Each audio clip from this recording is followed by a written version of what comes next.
Hey everyone, Seth Scrimo here, back again for the Best of Wooster podcast. And today I have a special guest, a local star, if you will. Angie is here, and she's going to tell us a little bit about what she has going on, and we're going to learn a little bit about how she came to be. So Angie, how are you doing today? Hey, hello. Thank you for the opportunity to be on your show today. And hello to the listeners. It's my pleasure to be here.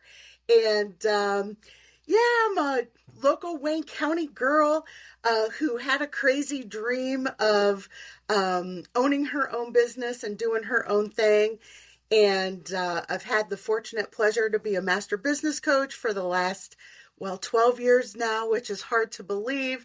And I get to coach women from all over the world, and I get to have a lot of fun doing that. It's such a blessing and a privilege in my life. And and I get to be on cool podcasts and hang out with my buddy Seth. So life's good. Yeah, there you go. Good. Glad someone likes me. So, all right. So we're going to get into questions here. So first one here is, can you share the story behind your journey into coaching and how it shaped you into your current business model? Yeah, so before I became a coach, I was actually a social worker, but I always kind of sat in that training space, even as a social worker. But I had sort of an interesting story that led me to start my own business, in the fact that I was a supervisor of a program, and I was onboarding a new hire, and I had been with this organization for 10 years. And the young man that I was onboarding was fresh out of college with no years of experience. And I found out the executive director offered him $3,000 a year more than what I was making. So I would like to tell you I was very kind and polite when I went into the executive director's office. But that would be a lie. And I went in and said, "Excuse me, I am not okay with this." He looked me dead square in the face and said, "That's all you're worth." And I was like, "Got it." So I walked out. Once again, I'd like to tell you I was very professional, and no, not at all.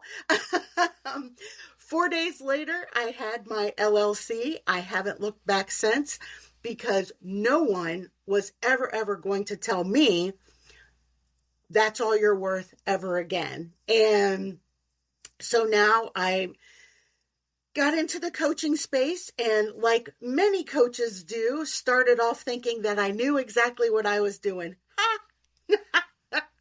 Yeah, that's wrong. Oh, yeah, that's a big lie. My first year in business, I had $2.84 in my business banking account. I was killing it. I mean, right? And I was like, well, crap. I'm not worth very much at this point. So I decided to work with a coach, and everything turned around. That's a whole other story. But yeah, lots of learning. But I definitely take all of my education and put it into use. I have a master's degree in organizational leadership, and I've since become certified as a master business coach.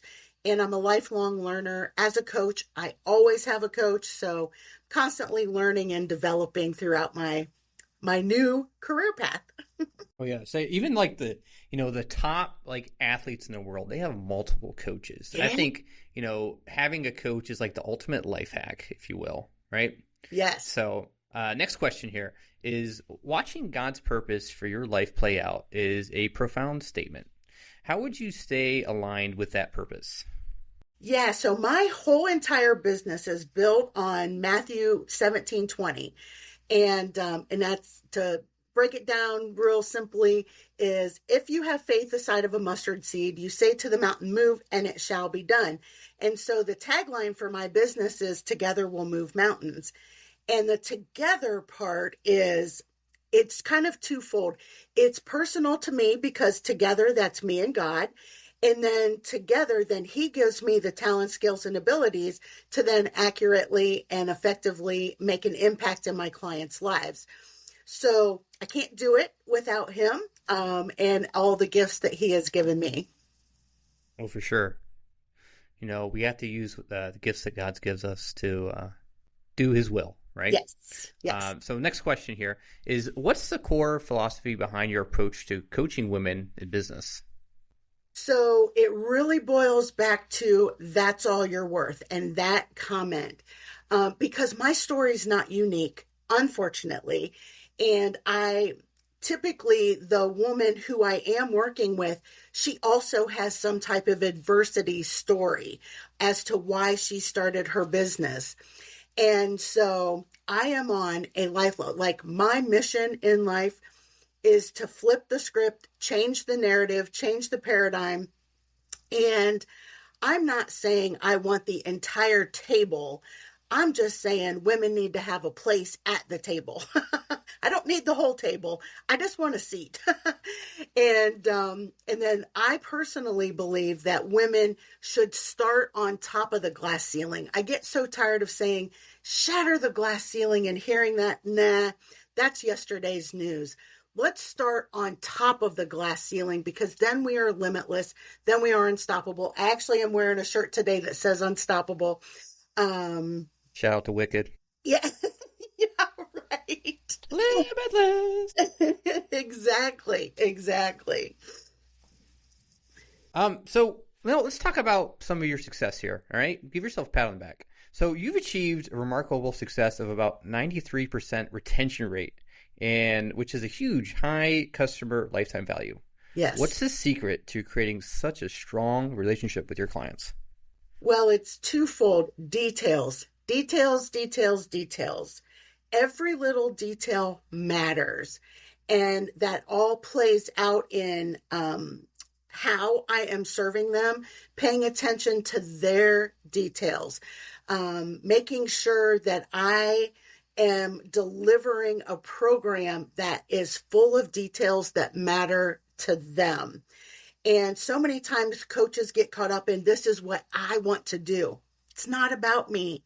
It's not about us who are coaches. It's about our clients and making them the focus. It's not about us.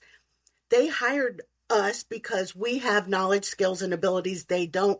They want to learn from us. We don't need to keep proving it by doing all of the talking. We need to do more listening and pay attention to those details. And most of the time, one of the things that coaches, they miss out on is they don't ask. I always ask my clients, do you know someone? Who do you got? Who would you recommend me to? Then they go out and get me clients. So my cost to acquire a client is very, very minimal. And then I just deliver value, deliver value, deliver value. That's the second piece. And it just keeps them coming back. Well, for sure. You know, I always tell people that I have two ears and one mouth for a reason, so I can listen twice as much as I talk, right? Next question here is that you mentioned that there's a flawed approach to on-demand programming. What advice would you give to other coaches or people thinking about using this model? So there's a myth out there that set it and forget it. You create this on-demand learning, you get all this passive income through on-demand learning, but that's flawed. It's completely flawed. Information changes all the time. And so you have to stay up to date. So if you do offer something like that, you continuously have to make sure that your information is relevant, that it stays up to date with the times. That is super, super time consuming. The other thing is you're not getting a pulse on the progress of your clients. You may add in a quiz in there. You may add in a progress bar, but that really doesn't tell you the impact that your on-demand learning is having in their life. You got to get in there. You got to have conversations with them. You got to learn. If you want to retain them and keep that and get to a 93% retention rate, you got to find out. And setting it and forgetting it is completely flawed. The other thing is that you don't know if they're even getting any results from your program. You know, you may add in a survey in there, but let's face it, We've all taken surveys. They're a pain, they're time consuming, and we just put blah, blah, blah. We just aren't candid. And so it's a big mistake that so many coaches think, oh, I can live the laptop lifestyle and I can go to the beach and make millions of dollars because I created this on-demand program. If you've had that kind of success, I would love to know about it. Now, Tony Robbins, if you have a name like Tony Robbins, that's a whole other story, right? But for people like you and me, that strategy is not very effective. Or just flies on the wall, right? You're right. Yeah. So how would you say balancing being a high-performing business owner while maintaining boundaries, such as not working weekends? How's that worked out for you? Yeah, I said clock is boss. I live by that saying. And so I'm a huge time blocker. I use this thing, I don't even know how many times a day. And so I give all my 100% dedication to whatever task I'm doing for however long I'm doing it based on my clock, my calendar. And I set super healthy boundaries. I have a thing on anytime someone books in with me, I don't care what the reason is, they get 3 minutes. And if they're more than 3 minutes late, I'm out. And it's very clear. I put it right in there. And because I have things to do. And so I give people 3 minutes, and, my no-show rate is very, very low. I think I was at 9% last year. Very, very low, considering I had over 500 meetings last year. So I'll take the 9%. And most of the time it was because, just life happened, right? It's not because they truly stood me up. It was some type of an emergency. Life happened, which I obviously understand. But I have to, for my own self-care. And I would be a hypocrite if I didn't practice what I teach. And so part of my program is every single week we talk about self-care. And I have to practice that or I would be a hypocrite. And that bumps up against my integrity. So I'm not willing to do that. Oh, yeah. You got to think, you can't really pour into other people's cups if your cup isn't being poured into, right? So, yes. Can you explain the importance of selling to symptoms rather than problems? And how has this been a game changer for you and your clients? So the simplest way to understand this is think about why you go to the doctor. It's like, oh, I have a sore throat, right? Well, a sore throat could be a myriad of things. It could be strep throat. It could be tonsillitis. It could be a severe throat cancer, right? And like the gamut is all in there. But you go to the doctor because your symptom is a sore throat.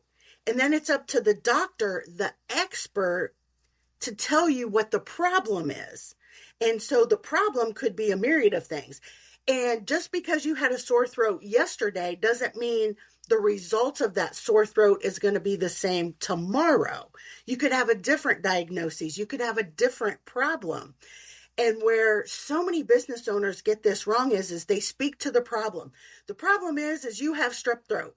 Well, if I don't know I have strep throat, I'm not going to do business with you. I have a sore throat. I don't have strep throat, right?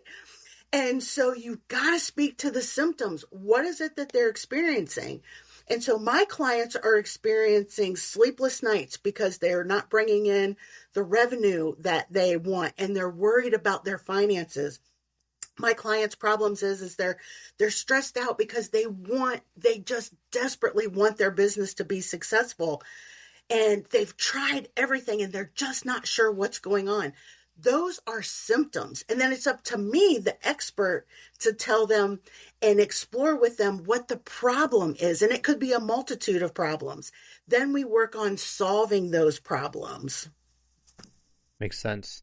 Yeah, I think that, a lot of times when it comes to, these, I call them pain points, right? You have someone that, is on this, what I call hell island, right? And then you have a vessel. The vessel is your symptom, your system, if you will, to get them to, the promised land. So if you focus in on how to get them, your mechanism to get them to where they want to be, it makes it that much easier, Yeah. right? Because you got to speak the language to them. You don't want to speak Chinese to them if they're not Right. Chinese, right? Right. So yeah. So starting your business abruptly came with some challenges. What do you feel like has been the most valuable lesson you've learned in those early days? I don't know everything. It's that simple. Me neither. And I still don't know everything. Yeah, 100%.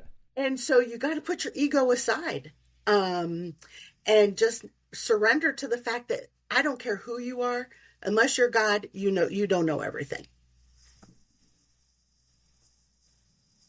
So let's talk about something a little bit more personal here. So how did breast cancer impact your business operations and your approach to your work-life balance? Yeah, so that's been an interesting journey that I never expected to be heading down that particular road. But it has, I will say it's deepened my faith, for sure. I mean, I've always been a woman of faith, but my faith has really deepened and strengthened because of this. And so that's a blessing. And I really I learned this as a teenager. I have a choice when I wake up every morning. I can either have PMA or I can have PMS, and it's my choice. So I can have a positive mental attitude or I can be crabby. And I am always choosing the positive mental attitude. And so what I have realized now is having some side effects from the diagnosis is listen to my body. Getting to know myself even on a deeper level and really listening to my body. And when my body says it's time to rest, it's time to rest. I have canceled meetings without guilt and said, look, I'm having a situation. I want to reschedule this meeting. And no one, and I mean no one, has said, oh, you rescheduled a meeting, I'm not meeting with you. Because that's the fear, right? Like entrepreneurs, they get the fear of, if I don't meet with them, they're going to say no. If I don't meet with them right away, I'm going to lose them. It's that ominous lie we tell each other, right? Yes, and it's not true. And I've seen it play out time and time again. And I don't share my journey with everyone, but I always thank them for their grace. Always. And it always just works out because it's in God's hands. For sure. Yep. It's funny. You try to make a plan, and then God has a plan, and you try to go down your plan. You're like, God's like, let's go back here. Yeah, exactly. Yeah. So what role does continuing learning play in your professional growth, and how has your book club and coaching experiences helped shape you? Yeah, so I have a routine every morning, and it's loosely based on Robin Sharma's 5 a.m. club. I don't enjoy reading, but I enjoy learning. And so I try to challenge my brain by learning different ways. I learn by doing, I learn by listening, and I learn by reading. And I try to shake it up so that I'm constantly, because our brain's a muscle, right? So I'm constantly exercising that. But every single morning I wake up in gratitude, I go pee, and then I learn something. In that order, that's my morning routine. And I'm learning something. I always, during my morning routine, I always incorporate reading my devotionals and that type of thing.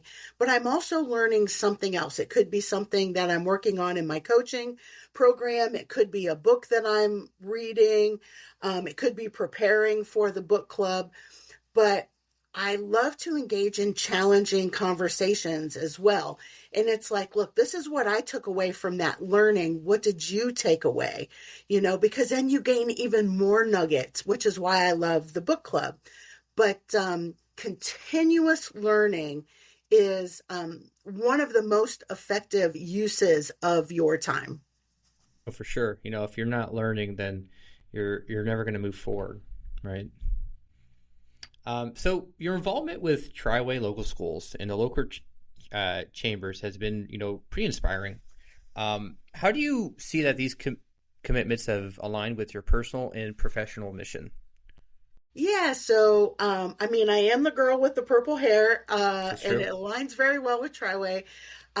So it's very interesting. So early days of my educational journey, I started off at Norwayne, and then I went to Worcester while my parents were getting a divorce, and then I moved to Triway. And my Norwayne and my Worcester experience, that wasn't good, but I won't get into all the details about that. And my Norwayne experience was a little bit interesting. But when I got to Triway, I was home. I was no longer being bullied because I was the big girl.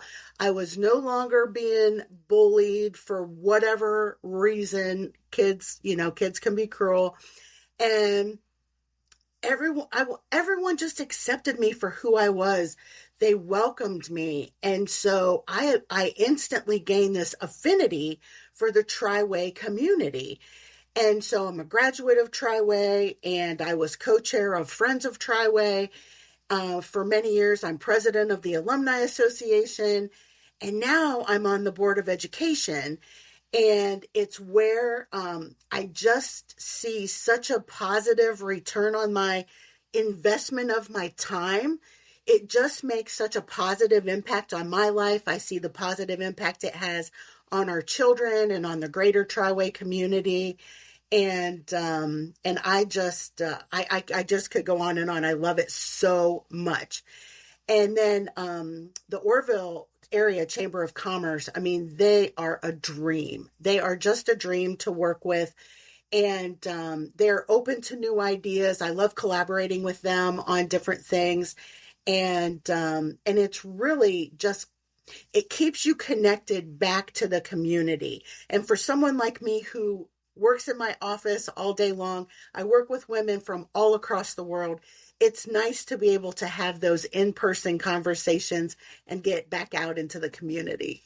Oh, for sure. That's one of the reasons why I started this podcast is I wanted to make really good personal connections with people, especially the movers and shakers of our area, right? Um, so you mentioned that you have a desire to be on the cover of Entrepreneur magazine. What message would you want that feature to communicate to the readers? Yeah, that you're limitless. That there's nothing that can stand in your way. Absolutely nothing. And if a girl from small town USA can land herself on the cover of Entrepreneur magazine, I'm not Tony Robbins. I'm not Robin Sharma, nor do I want to be, right? I'm not John Maxwell. I want to be Angie Giltner. And I want to have a very powerful story that it gives permission for other women to stand up and share their powerful story, because there are so many women sitting on these amazing stories that they have that could literally change the world. But for whatever reason, they hold themselves back from sharing it. So I'm really hoping that it shares the message that you can do anything. It doesn't matter. You don't have to have all of the name recognition and be famous for those things to happen. Yeah, I think a lot of people they don't understand that the thing that makes them unique is what's going to make them stand out, right? Um, so how has adapting to client preferences, like shift from newsletters to short form videos, helped your business stay relevant? Yeah, so it goes back to learning, right? You just have to constantly learn because their preferences change, and sometimes they change, and you understand. Like COVID's a prime example. It's like, okay, understand. Sometimes things change, and you're like, I didn't see that coming. How did that happen, right?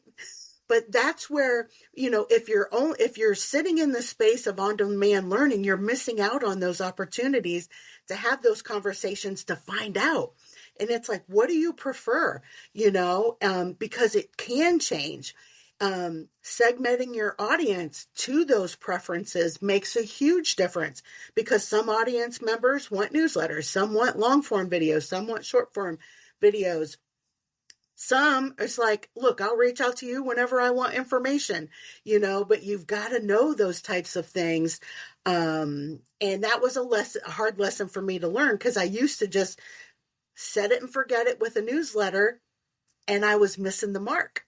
You know, you're missing all the other people that, we all learn in different ways, right? Some people like listening, some people like, do stuff with their hands, and things like that. So yeah, if you're not communicating to everyone, in different forms, it's going to be hard to reach, the people that need to hear your message, right?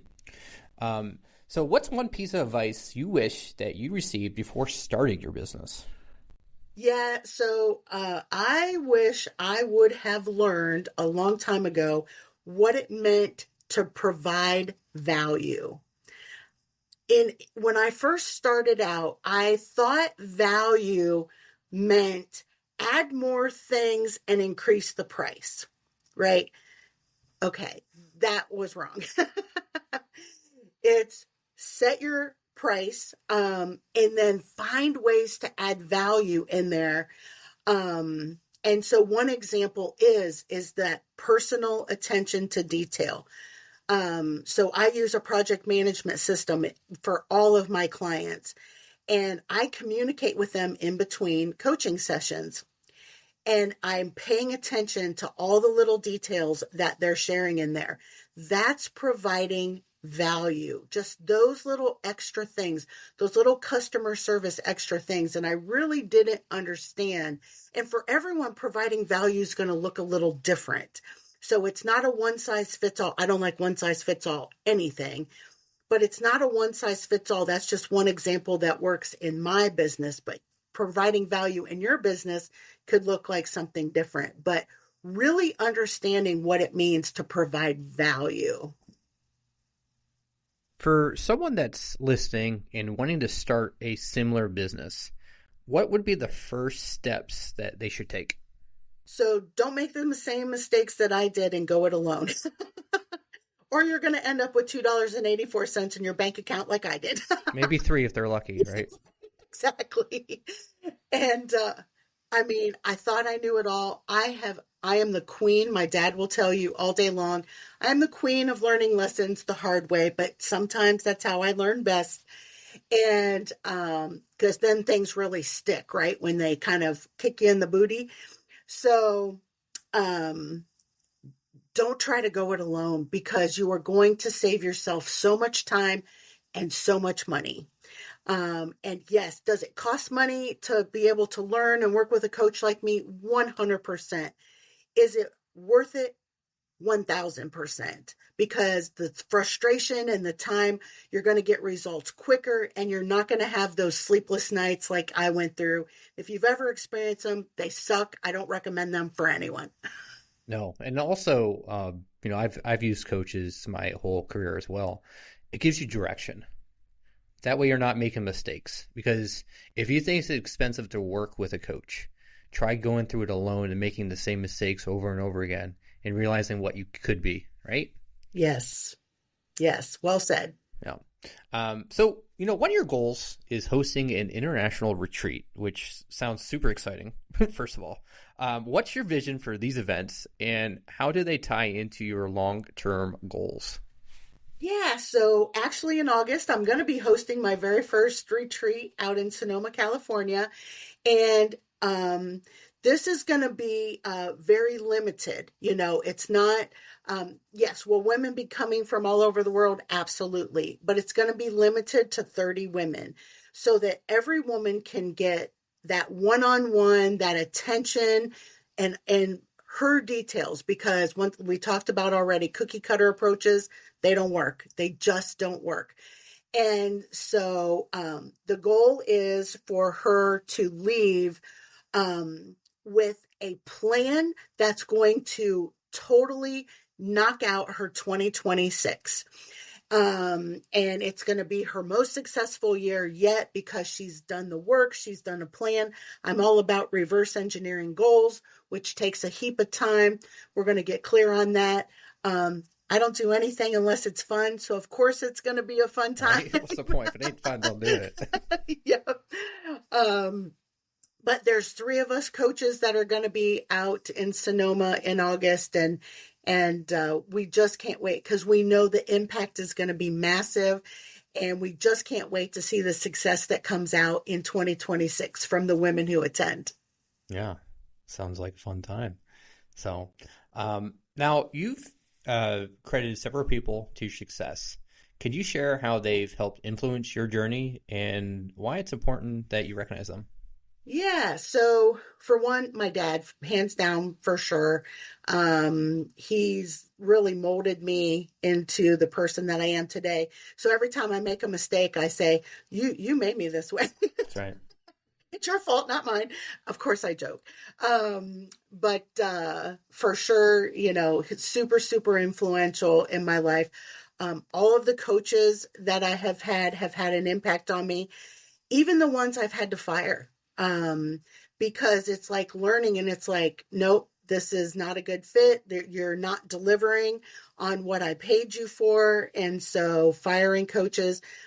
But, and of course, God, like he's the CEO of my business. And so I got to give him all the glory and the credit there. But it's super important, but it all ties back to my mission of together we'll move mountains, right?